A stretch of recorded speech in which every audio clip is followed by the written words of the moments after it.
The Bible defines ministry success along lines of bearing fruit. So we want to be fruitful for the Lord, and we believe that if we're faithful to the right things, God will enable us to be fruitful. We want to bear fruit. We want to see lives transformed. We want to see knees bowed. We want to see hearts humbled under the sovereign grace of God. But before we get there, there may be times in ministry where we experience rejection, some pretty significant roadblocks. And our Savior experienced those things as well. So we mustn't quit too soon, or we miss out on the success that God has for us. Many people rejected Jesus, and what we're going to see in this gospel is very interesting. The people that you would think would reject him, they accept him.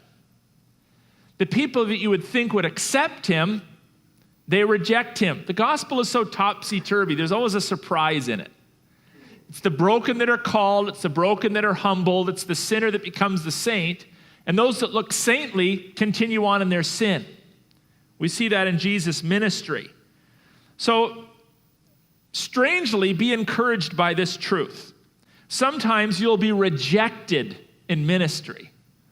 Sometimes you will experience failure in your ministry. But Jesus did as well, and Jesus has some words for us to put perspective on our rejection when we experience it. So let's go to Mark chapter 6, verse 1. He went away from there and came to his hometown. Now, Jesus' hometown was Nazareth. We know that from a careful reading of the Gospels. And his disciples followed him. And on the Sabbath, he began to teach in the synagogue. And many who heard him were astonished. Now, pay attention to the rest of this next verse and don't read any further. And just ask yourself, based upon their observations and actions in front of Jesus, how do you think these people are probably going to respond? So first of all, they're astonished. That's a good thing. Then this is what they're saying. Where did this man get these things? They're seeing some pretty cool stuff go on. What is the wisdom given to him? That seems like a compliment. How are such mighty works done by his hands? Like, wow, this guy's got something going on. So right now, if you hadn't read any further, would you not assume that things are going well for Jesus? People are going to follow him. They're like, hey, this is astonishing. This is amazing. This guy has wisdom. Pretty awesome stuff. But that's not where this goes.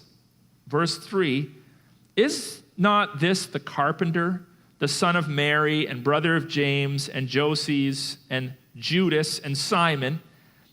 And are not his sisters here with us? Next line. And they took offense at him. And Jesus said to them, a prophet is not without honor except in his hometown and among his relatives and in his own household. And he could do no mighty work there except that he laid his hands on a few sick people and healed them.